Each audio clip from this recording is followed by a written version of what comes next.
The fluorescent lights of Newark International Airport cast harsh shadows across Officer Thomas Wilson's face as he made his routine rounds through Terminal C. His polished badge caught the morning light, reflecting tiny sparkles onto the walls as he walked with practiced authority through the bustling crowds. After 15 years on airport duty, he'd developed what he called a sixth sense for trouble, though others might have called it something else entirely. At exactly 7:45 a.m., his radio crackled to life. "We've got a situation at Gate C4, dispatch reported. Complaint about a disruptive passenger in first class." Wilson's hand instinctively moved to his belt as he quickened his pace, his boots echoing against the terminal's tile floor. He didn't wait for details, he never did. In his mind, he'd already painted a picture of what he'd find.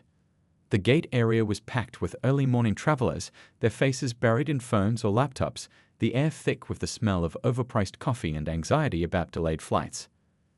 Flight 2317 to Washington, D.C. was in its final boarding stages, with passengers filing through the jet bridge like a slow-moving stream.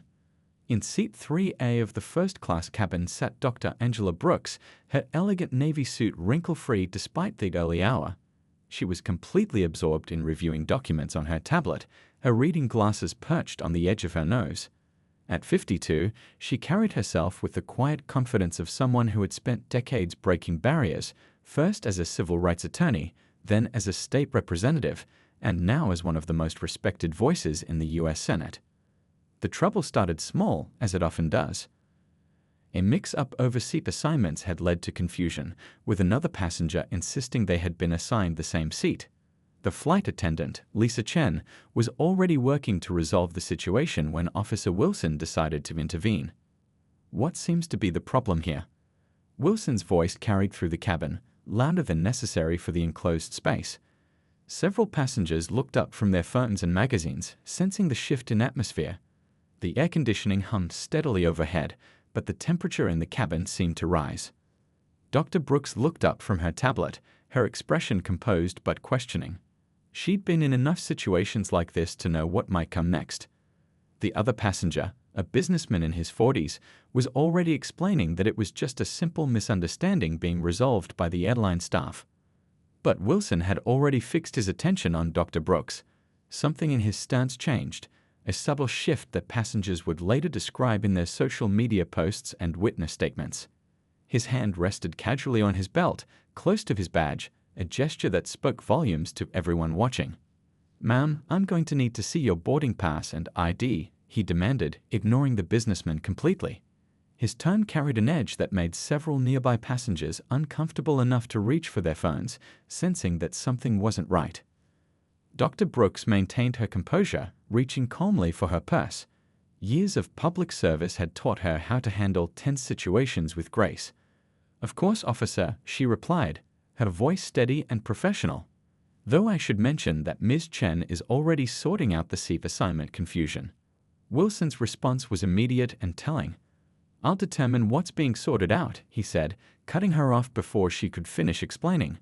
More phones emerged from bags and pockets, their cameras capturing what was quickly becoming a situation that would soon make headlines across the nation.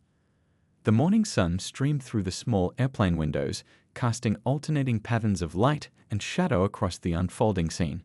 In the background, the constant hum of the aircraft systems provided an ominous soundtrack to what was about to become much more than a simple seating dispute. Other passengers began to stir uncomfortably in their seats. A young woman in row 4 started a live stream. An elderly gentleman across the aisle cleared his throat, preparing to speak up. And Dr. Brooks, who had spent her career fighting for justice and equality, found herself at the center of exactly the kind of incident she had worked so hard to prevent. The air in the cabin grew thicker with tension as Wilson took a step closer, his body language becoming more aggressive. For him, this was just another day at work. For everyone else on Flight 2317, it was about to become a moment that would spark a national conversation about power, prejudice, and the need for change in America's law enforcement system. No one knew it yet, but the next few minutes would change lives, end careers, and begin a movement.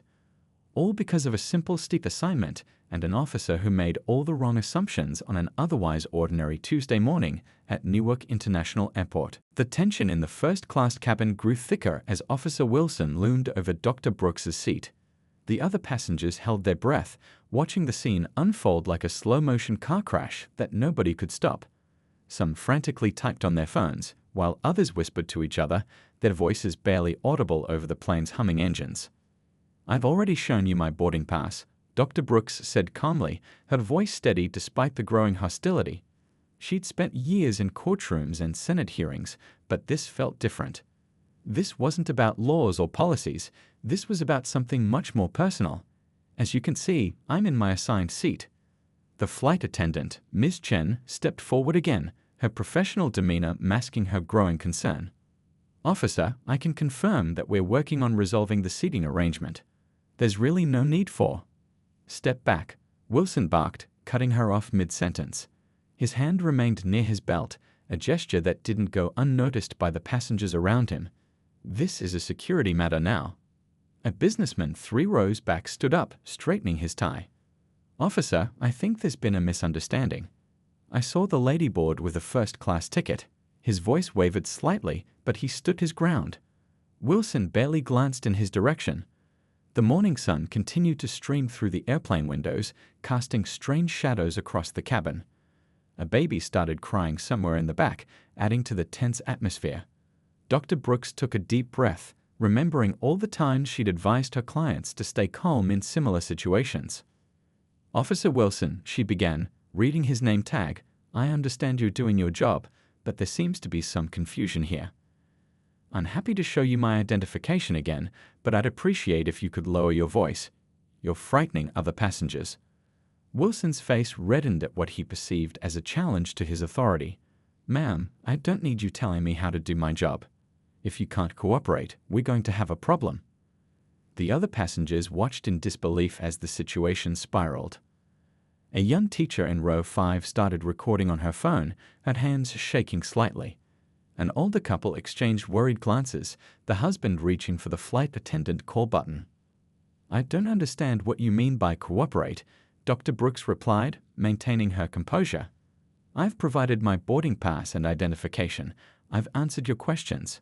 What else would you like me to do?" Wilson's response was immediate and aggressive. "Step out of the seat. Now." A collective gasp rippled through the cabin. Ms. Chen stepped forward again, this time more urgently. "Officer, please, this is highly irregular. The flight is about to depart, and all passengers have valid tickets." But Wilson wasn't listening. His focus remained fixed on Dr. Brooks, his perception clouded by prejudices he wouldn't even admit to himself. The morning light caught his badge again, a bitter reminder of the authority he was now misusing. Several phones were recording now, their little red lights blinking like silent witnesses. A group of college students in the back had started a livestream, their whispered commentary capturing every moment of the unfolding drama. "Sir," Dr. Brooks said, her voice taking on the tone she used in Senate hearings, "I need you to explain why you're asking me to leave my seat. What specific regulation or law am I violating?" Wilson's jaw clenched. He wasn't used to being questioned, especially not by someone he already decided was in the wrong. "This is your final warning. Either you step out of that seat voluntarily, or I'll remove you myself." The threat hung in the air like a storm cloud. More passengers stood up, phones raised, faces showing a mix of concern and outrage. A retired teacher 2 rows back started dialing what looked like 911, while others searched frantically for the airline's customer service number. Ms. Chen had disappeared briefly into the cockpit, likely alerting the captain to the situation. When she returned, her face was pale but determined. "Officer Wilson, the captain has requested that you wait for a supervisor before taking any further action." But Wilson had already made up his mind. In his 15 years at the airport, he'd never had someone disrespect his authority like this. He reached for Dr. Brooks's arm, his movement aggressive and unnecessary. Time seemed to slow down. The baby in the back stopped crying. Someone gasped. Phones recorded. And in that moment, just before Wilson's hand made contact with Dr. Brooks's arm, nobody on that plane knew they were about to become part of a story that would spark national outrage and demand for change.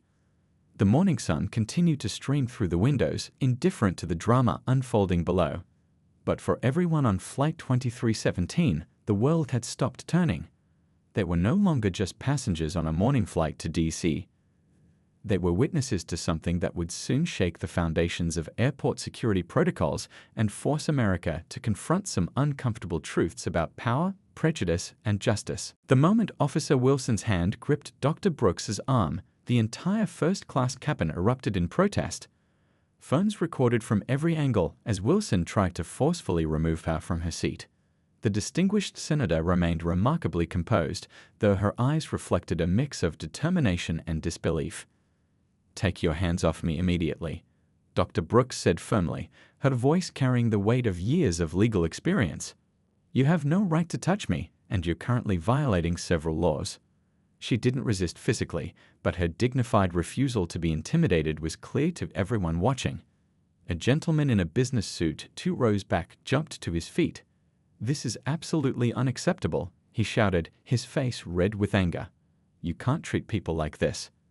Others joined in, their voices creating a chorus of disapproval that filled the cabin. Ms. Chen, the flight attendant, was now frantically speaking into her phone while trying to maintain order in the cabin. "Yes, we need immediate supervisor presence," she said urgently. "This is escalating quickly." Her hands trembled slightly, but her voice remained professional. The commotion drew more attention from the back of the plane. Passengers from economy class crowded the aisle, trying to see what was happening.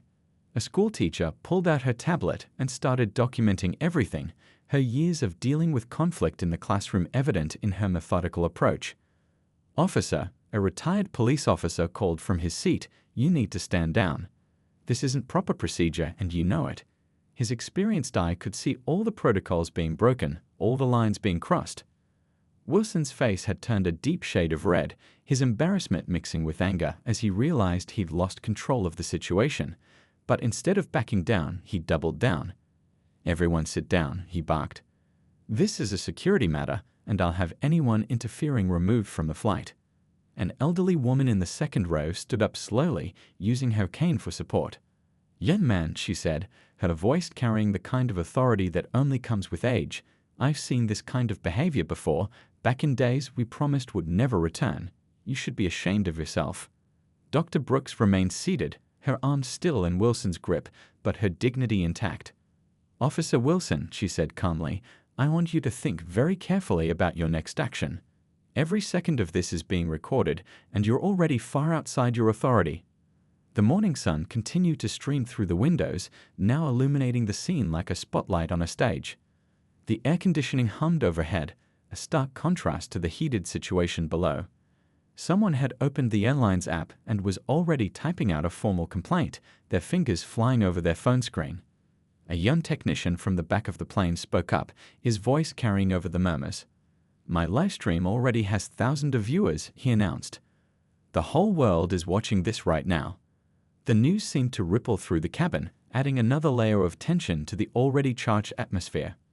Ms. Chen returned from another quick visit to the cockpit, this time with news. "The captain has ordered everyone to remain in their seats. Security supervisors are on their way." Her voice carried a note of relief, though her concern was still evident. But Officer Wilson seemed to be in a world of his own, trapped in a spiral of poor decisions and wounded pride.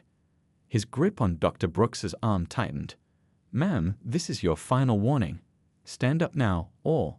"Or what, Officer Wilson?" A new voice cut through the cabin. A woman rose from her seat several rows back, her professional demeanor and confident stride immediately drawing attention.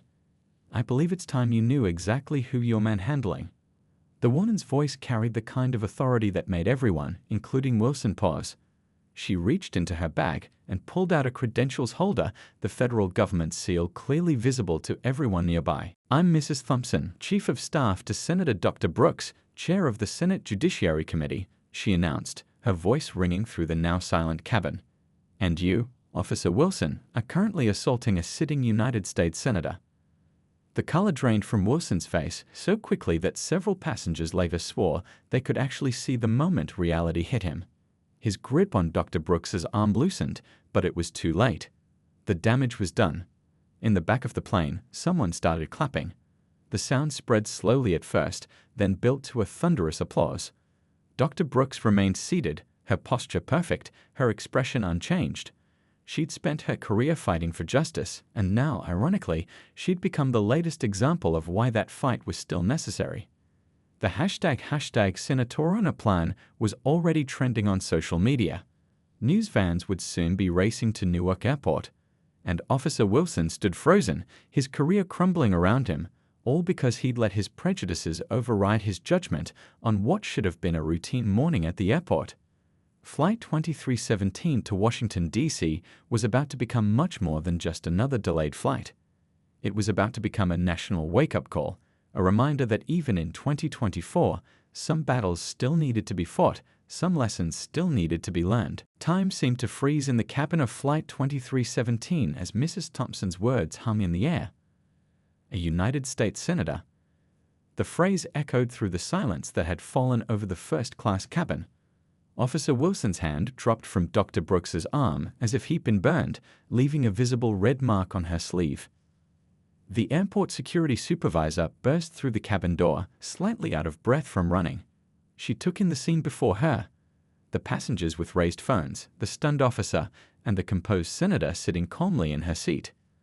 The supervisor's face shifted from concern to horror as she pieced together what had happened. "Officer Wilson," the supervisor said, her voice tight with controlled anger, "step away from the senator immediately." She turned to Dr. Brooks, her tone changing to one of professional courtesy. "Senator, I cannot begin to express how deeply sorry we are for this incident." Outside the plane's windows, red and blue lights flashed as more airport security vehicles pulled up to the gate. The morning sun caught their rotating beacons, sending colorful reflections dancing across the cabin walls. Someone in the back of the plane announced that the video had already hit major news websites. 20,000 shares in the last 5 minutes, a young tech worker called out, studying his phone screen. "It's going viral." The news rippled through the cabin, passengers updating their social media posts with renewed urgency. Mrs. Thompson moved forward, positioning herself between Wilson and the senator.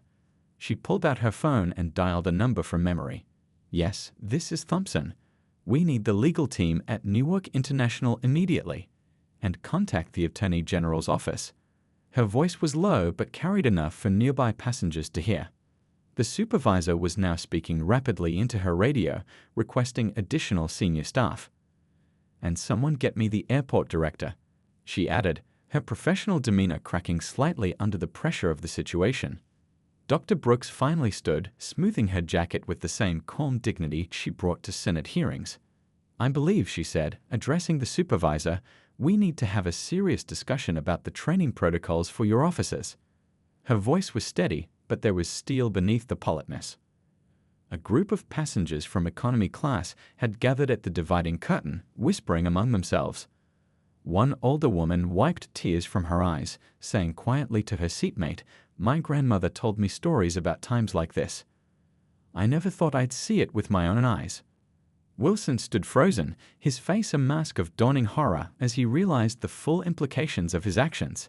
His hands shook slightly as he tried to unfasten his badge, a gesture that seemed both surrender and acknowledgement of his massive error in judgment.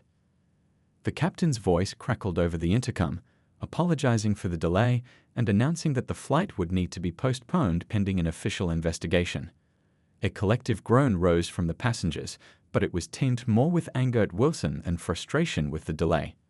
"My grandson is in law school," an elderly man near the window said loudly enough for everyone to hear. "He's going to study this case someday, isn't he?" The question wasn't really a question at all, and several passengers nodded in agreement. Airport administrative staff began boarding the plane, their faces grim. One carried a laptop, already pulling up incident report forms. Another spoke quietly into a phone, using phrases like "potential civil rights violation" and "immediate press response needed." Dr. Brooks turned to address the other passengers, her voice carrying the same strength she used in campaign speeches. "I want to thank everyone who spoke up today," she said. "Your willingness to stand against injustice gives me hope." The cabin erupted in applause again. A young girl in the third row tapped on her mother's sleeve. "Mom," she asked loudly enough for nearby passengers to hear, "is this going to be in my history book?" The innocent question brought tears to several eyes, the weight of the moment settling heavily on everyone present. Mrs. Thompson was still on her phone, now speaking with what seemed to be media relations. "Yes, the senator will make a statement, but not here. We're going to do this right." She paused, listening. "No, she's not shaken. You know her better than that. She's already thinking about how to turn this into meaningful change." The supervisor had moved Wilson to the galley area, where he sat heavily on a jump seat, his face in his hands. The badge he'd been so proud of lay on the counter beside him, no longer catching the light. His 15-year career had just imploded in less than 15 minutes. Outside the plane, the media was arriving in force. Camera crews set up their equipment at the terminal windows, their lenses focused on the aircraft. Social media notifications continued to ping throughout the cabin as the story spread across the country. Dr. Brooks pulled out her tablet again, but this time she wasn't reviewing legislation. She began making notes, outlining points for what would become a landmark bill on law enforcement reform. Even in the midst of personal indignity, she was thinking about the bigger picture, about how to turn this moment into movement. A flight attendant passed through the cabin, offering water to passengers and apologizing for the delay. But nobody was thinking about their interrupted travel plans anymore. They had just witnessed something that would be talked about for years to come, a moment that would spark national debate and demand for change. As the morning sun climbed higher in the sky, Flight 2317 remained at the gate, its passengers bound together by something more powerful than a simple travel itinerary. They had become witnesses to history, participants in a story that would force America to confront uncomfortable truths about prejudice, power, and the long road still ahead in the fight for true equality. The next few hours unfolded like scenes from a movie. News helicopters circled Newark International Airport, their cameras zooming in on the gate where Flight 2317 had become the center of a national story. Inside the terminal, passengers from the flight found themselves surrounded by reporters, each eager to hear first-hand accounts of what had happened. "It was like watching history repeat itself," said a retired schoolteacher, her hands still shaking as she spoke to a local news crew. But this time, everyone had cameras. This time, the truth couldn't be hidden. Behind her, airport officials hurried past, their faces tight with concern as they headed toward an emergency meeting. Dr. Brooks sat in the airport's VIP lounge, surrounded by her staff and legal team. She hadn't changed her expression since the incident, maintaining the same dignified composure that had served her well throughout her career. Her phone buzzed constantly with messages from fellow senators, civil rights leaders, and even the president's office. "The video has over 1 million views now," one of her younger staff members reported, scrolling through social media. "People are sharing their own stories in the comments. It's becoming a movement." The hashtag Senator Plane had evolved into hashtag We've All Been There, as thousands shared their experiences with discrimination. In another part of the airport, Officer Wilson sat in a small office, his career literally crumbling before his eyes. His supervisor stood at the window, watching the media circus outside, while airport administrators reviewed his personnel file. They'd found other complaints, other incidents that suddenly looked much more serious in light of today's events. "I was just doing my job," Wilson muttered, but the words sounded hollow even to his own ears. On a TV mounted in the corner, news analysts were already discussing the bigger implications of his actions. Legal experts appeared on split screens, explaining the various laws and regulations he had violated. Back in the main terminal, passengers from Flight 2317 had formed an impromptu community. They shared phone charges and snacks, swapped contact information, and talked about what they'd witnessed. A young computer programmer had created a shared online folder where everyone could upload their videos and photos, ensuring that every angle of the incident was preserved. "My daughter called me crying," said a businessman who'd been in row 4. "She saw the video at school. She asked me if I stood up if I said something." He paused, wiping his eyes. "I'm glad I can tell her I did. We all did." Outside the airport, crowds began to gather. Civil rights organizations mobilized their members, and within hours, peaceful protesters lined the sidewalks. They carried signs reading "Dignity in the Sky" and "Justice at every altitude." Local police kept a respectful distance, acutely aware of the scrutiny they were under. Mrs. Thompson, Dr. Brooks's chief of staff, coordinated with airport officials to arrange new travel plans.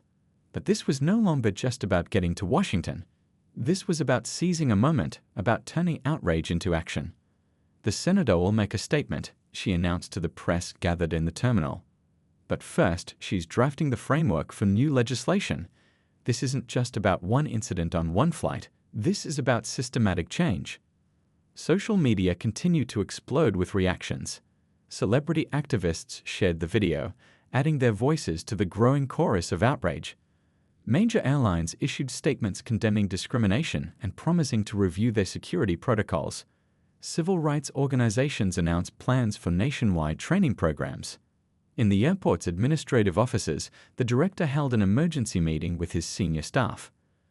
"This doesn't end with one officer's suspension," he said, looking around the room. "We need to completely overhaul our training programs. We need to look at every policy, every procedure." Dr. Brooks received a call from the governor, who personally apologized for the incident. But she was already thinking beyond apologies. Her tablet screen filled with notes for what would become the Transportation Equality and Security Act, legislation that would reshape how airports handled security nationwide. A group of flight attendants from other airlines stopped by to show their support. "We see this kind of thing too often," one of them said. "Usually there's no senator involved, no media attention. Maybe now things will change." The afternoon sun cast long shadows through the terminal windows as airport officials finally announced new flight arrangements for the passengers. But many chose to stay, feeling part of something bigger than their travel plans. They gathered around TVs in airport bars and restaurants, watching as their morning flight became the top story on every news channel. In a quiet moment, Dr. Brooks stepped away from her team to speak with the elderly woman who had stood up to Wilson. "Thank you," the senator said simply. The woman clasped her hand, tears in her eyes. "No, Senator," she replied. "Thank you for turning this into something meaningful. My grandchildren will learn about this day in school, but they'll learn about the change it brought, not just the incident that sparked it." As evening approached, the story showed no signs of slowing down. News anchors speculated about the long-term implications. Legal experts discussed potential lawsuits. Civil rights leaders called for nationwide protests. But in the heart of Newark International Airport, something more personal was happening. Strangers who had boarded Flight 2317 as individual passengers had become a community, bound together by their shared experience and their collective stand against injustice. They had witnessed a moment that would be written about in history books, but more importantly, they had participated in it, raised their voices, and shown that change was still possible. 1 week after the incident at Newark International Airport, the ripple effects continued to spread across the nation. Dr. Brooks stood at the podium in the Senate chamber, her voice steady as she introduced the Transportation Equality and Security Act. The galleries were packed with people who had flown in from across the country to witness this moment. "What happened on Flight 2317 was not unique," she began, her words echoing through the hushed chamber. "What was unique was that it happened to someone who could do something about it." Behind her, several senators nodded in agreement, while others shifted uncomfortably in their seats. In the visitors' gallery, many of the passengers from that flight sat watching. The young tech worker who had live-streamed the incident sat next to the elderly woman who had stood up to Officer Wilson. They had all been invited as special guests, their presence a powerful reminder that this wasn't just about politics, it was about real people. Meanwhile, at Newark Airport, changes were already taking shape. The airport director had launched a comprehensive review of all security procedures. Training programs were being completely redesigned, with input from civil rights organizations and community leaders. "We're not just changing rules on paper," the director explained to a room full of reporters. "We're changing the culture." Behind him, a screen showed the new training modules being developed, including scenario-based exercises and implicit bias awareness programs. Officer Wilson's case had become a warning story in law enforcement circles. His personnel file, when fully reviewed, revealed a pattern that should have been addressed years ago. Other airports across the country began conducting their own internal reviews, not wanting to find themselves at the center of a similar storm. It's not about punishing one officer, explained a police training expert on a national news program. It's about preventing the next incident. The camera cut to clips from security cameras at various airports, showing other questionable interactions that had previously gone unnoticed or unreported. Social media continued to play a crucial role in maintaining momentum. The passengers from Flight 2317 had created an online support group, sharing updates and coordinating their efforts to push for change. Their story had inspired others to come forward, creating a nationwide conversation about dignity and respect in public spaces. "My inbox is full of stories," the retired teacher from the flights said during a television interview. "People who stayed quiet for years are finally speaking up. They know they'll be heard now." She had become an unexpected activist, speaking at community meetings and sharing her experience with student groups. The airline industry responded with its own initiatives. Major carriers announced new training programs for their staff and clearer guidelines for interaction with law enforcement. Flight attendant unions issued statements supporting the changes, sharing their own experiences with witnessing discrimination. "We see these situations developing all the time," a veteran flight attendant explained during a congressional hearing. "Now we'll have better tools to prevent them from escalating." She testified about the need for clear protocols and better communication between airline staff and security personnel. Dr. Brooks's office became a hub of activity as the legislation moved forward. Legal experts and civil rights leaders worked together to ensure the bill would create meaningful change. The senator insisted on including input from transportation workers, security officers, and ordinary travelers. "This isn't about punishment," she explained during a committee meeting. "It's about prevention.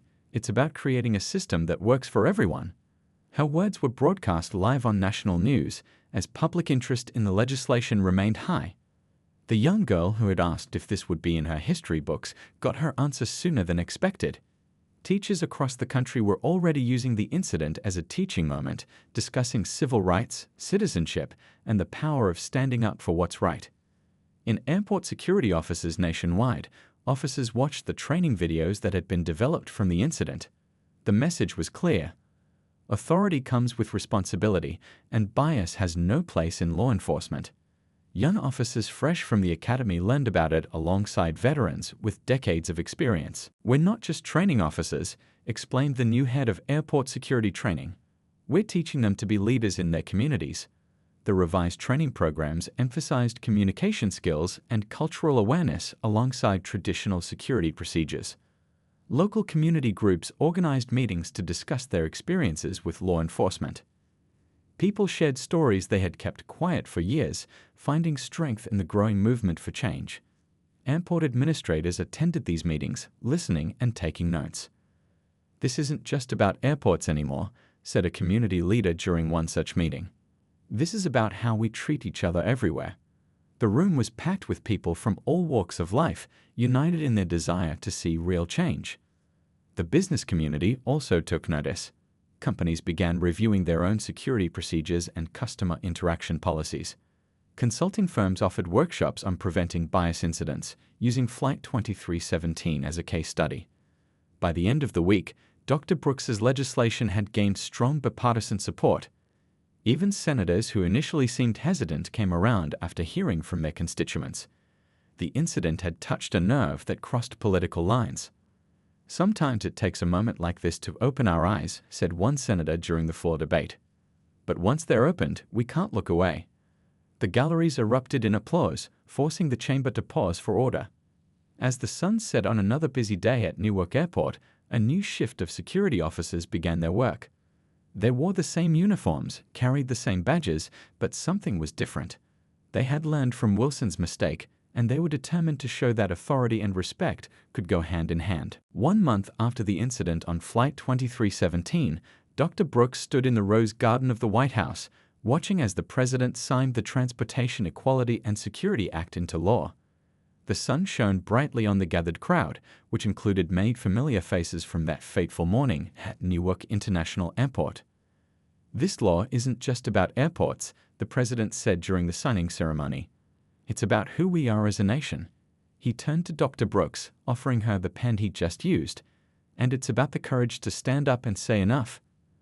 The passengers from Flight 2317 had front row seats at the ceremony. The retired teacher who had spoken up that day wiped tears from her eyes as she watched.